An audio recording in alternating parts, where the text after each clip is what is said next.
Hello everyone, my name is Shelby and I work for the Charlotte Harbor Environmental Center. Today I'm at Cedar Point Environmental Park, which is where we typically take students like you on your second grade wading trip or your fourth grade hike. I'm also with Mr. Greg Brzezicki, who's been teaching on these field trips for about 13 years now. Mr. Greg is going to take us on a hike on the hiking trails, and he's going to teach us about the plants, animals, and ecosystems of Cedar Point. Hi Shelby, I'm glad we can do this, and I'm so sorry that the kids can't be here because this is a once-in-a-lifetime experience for some of them. Some of them never get out into the forest.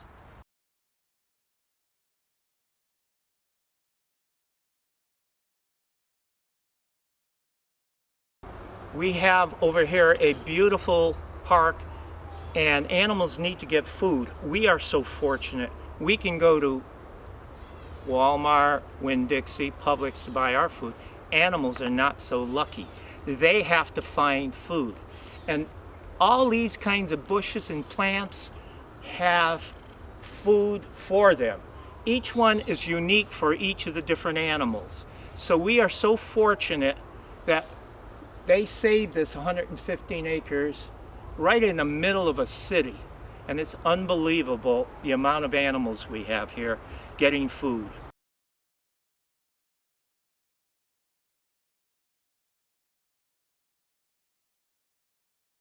Cabbage palm.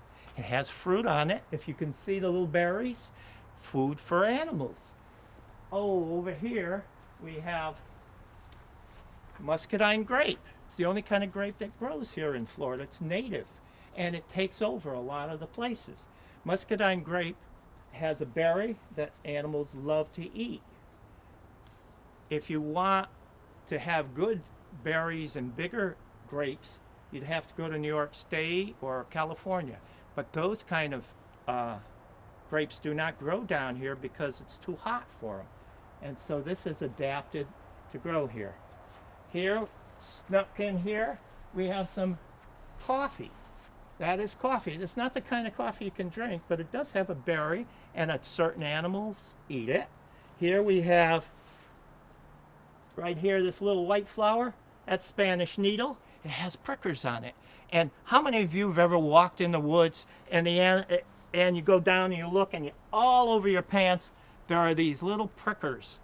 These catch on you and you go, oh, I hate these. Well, that's what happens with a raccoon. He goes through and he looks and he gets all this stuff on it and he has to pull it off and he goes, oh, I hate these things. But that's how the plant moves its seed. That's known as seed dispersal. And that's how the plant gets to have their seeds moved to different places. Not only by catching onto an animal or onto us, it also gets it through wind. The wind goes and it blows the seed over. And that's how a plant can move. Okay? And so right in here, there's so much food for animals. You don't even think about it. It's like a supermarket for them. And then right here, you have the saw palmetto. The saw palmetto has a sharp little saw teeth on it. That's how you can tell the difference. It also has a seed, and man has come up with a use of the seed for medical purposes. Oh, look at this. This is a Turk. It's like a hibiscus. It never opens. It just stays this way. Ah, here's more seed dispersal. Look at the seed dispersal on bushy broom. And look at the seeds, how they're dispersal. The wind, or if you bump it, produces seed dispersal. And more of the grape. Right here, up, right there, and right there. That is sumac, winged sumac. And who says we don't have a winter? Notice the leaves have turned. That is, again, look at the seed pods that are just dried up. More food for animals. Here we have a holly tree, and you should see, oh, we got some berries right here. You should see the berries. And sometimes this is filled with red berries that have just come out, and then the animals come and they eat these things. And if you turn and look over there, there is some Spanish moss up in that tree. Spanish moss does not kill the tree per se, but it blocks the photosynthesis to take place. It blocks all of the needles. And so the lower branches start dying out, not because it's killing it, it's blocking the sun. Here we have a plant called Lyonia, rusty Lyonia. And I'm looking at it to see if it has a gall. A gall is made by a fungus, and it gets on it. It looks like a big ear. I can't, there's some dried up gall right here. That's some dried up gall. I'm gonna find one, I hope, that has a big ear on it. That is caused, like I said, by a fungus, but an insect can live in it. That one green thing you see up in there, that is smilax. Smilax has a berry for the different kinds of animals that live it, birds and so forth. And as we walk through, more muscadine, more smilax. Again, it has a berry. Here's a good example of smilax growing up a tree. Now that could be dangerous for that tree if we had a fire. If you look back at that, you could see that, look at all the growth going up that tree. If we had a fire, the fire would go psh, and if it hits the crown of the tree, the top of the tree, it will kill that tree. So that's why they have prescribed burns, to keep the vegetation down so it doesn't reach the top of our pine trees. These are slash pine trees. This is wax myrtle with a berry. Now this berry, if you were to put it between your fingers, the wax would come off. It has high protein, very high protein, and birds that fly great distances love to eat this. That gives them the strength. When they cut a tree, it has rings around it.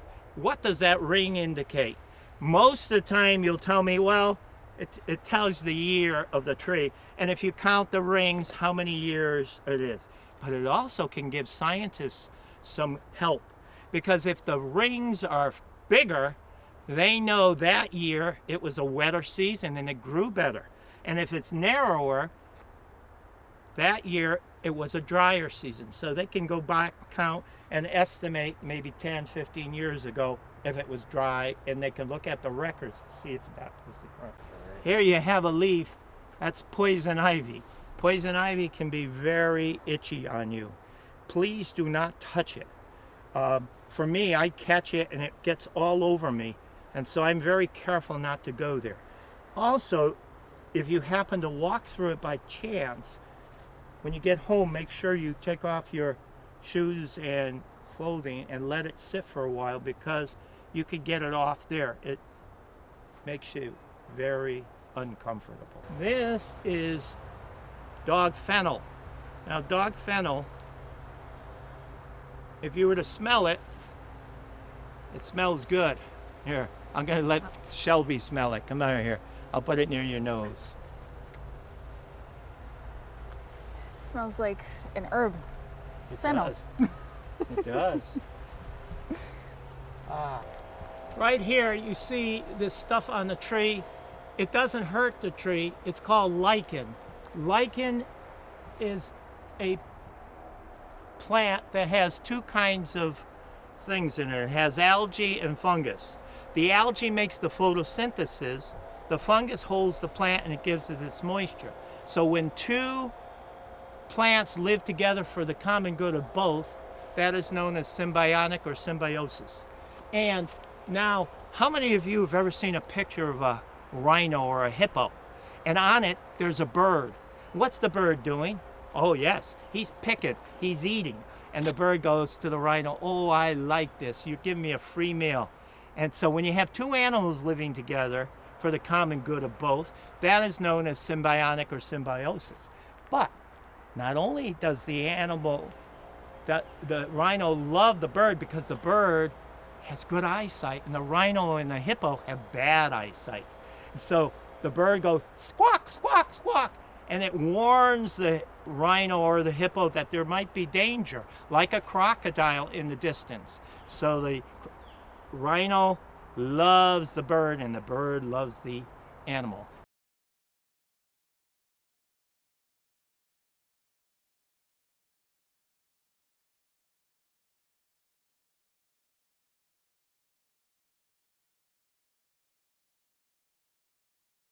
All right, we have an eagle's nest up there. We are so fortunate at Cedar Point to have a nest. We've had that nest for many years. The nest used to be at the other end of the park, and after about 10 years, it was moved over here because the other tree was dying, and the eagles must have known it, and they moved over to this side of the park. Now, to tell an eagle from an osprey, when you're walking in the forest, you go, "Ooh, look!" Well, an osprey has white underneath its belly. Well, an eagle has white on the top and on the tail. So looking up into the air, if you see an osprey, it would have a white belly as compared to an eagle, which is white on the top and white on the tail. Now, they hunt mostly fish, and so Lemon Bay is very close for them to fly out to get fish. We have many kinds of animals living in Cedar Point, and here's a sign of a bobcat. The bobcat is coming. He's clawed this. He's come down here, and there's some footprints of raccoons you can see. So there's the signs of raccoons, bobcats, and they come, and there are crabs that run around here, fiddler crabs. Now, if you see a fiddler crab, a crab with a big arm is the male, and one without that big appendage, it's a female.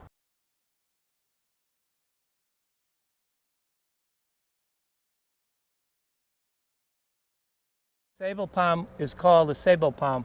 Once it was called cabbage palm, and I think they wanted people not to know that it was cabbage palm, and so they changed the name. Because if you cut the heart of it, you can eat it. You can boil it up like cabbage, and it was a staple of the early people who came to Florida to eat.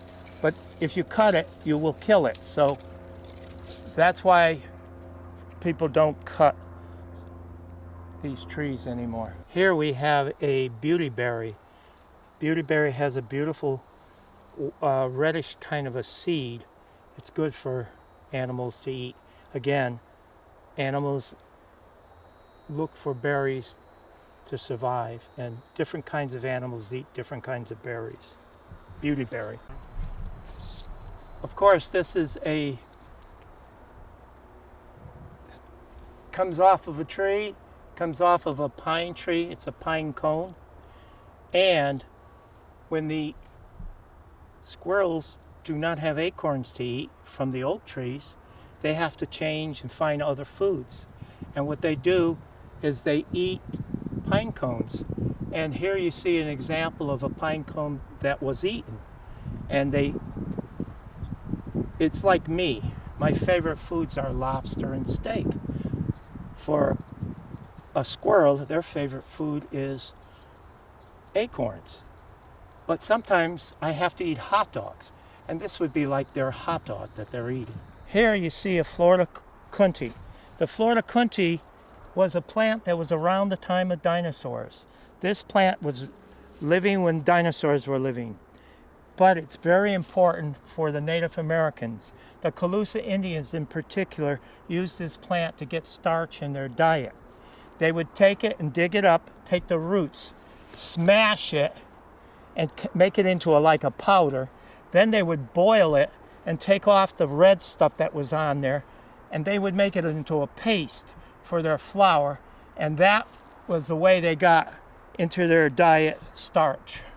So they ate a lot of protein like meat and fish, but to get a balanced diet, they would use this plant, the Florida cunty, and use it for making a kind of a bread. And we get our starches from like pizza, potatoes, and that kind of stuff. They didn't have that luxury, so they had to come up with something, and they found this plant to do that. This is one of my favorite walks through the park with the high trees growing, mostly pine, and then the lower ones are the saw palmetto. But it is just beautiful in here, and it makes you feel good when you walk in here. Right here you see the slash pine.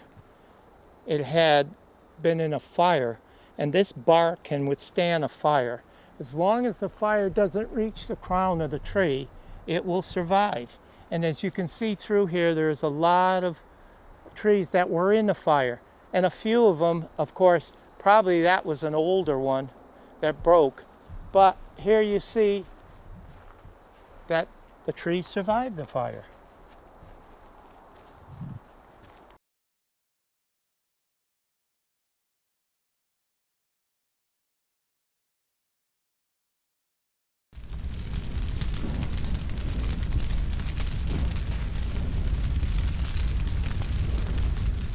People ask me how Cedar Point got its name. Well, when they were dredging the intercoastal, they brought some fill here, and they filled this area, and then they planted cedar trees. And so here you see all the cedar trees, and that's how Cedar Point got its name, cedar. This is an interesting plant. It's called a prickly pear cactus.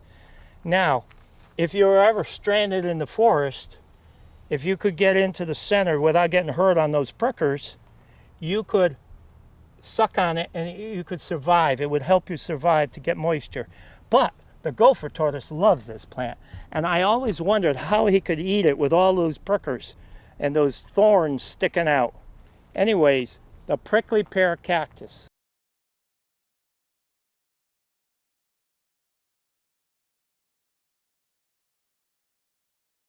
I love teaching, and the reason I love teaching is because I want the next generation of people to be able to love this park and love nature in general. And so if they can get a feeling like I feel for nature, hopefully they'll be the next ones to protect it. Yes, we hope that you'll come to Cedar Point with your families and get a chance to fall in love with the beauty that's here.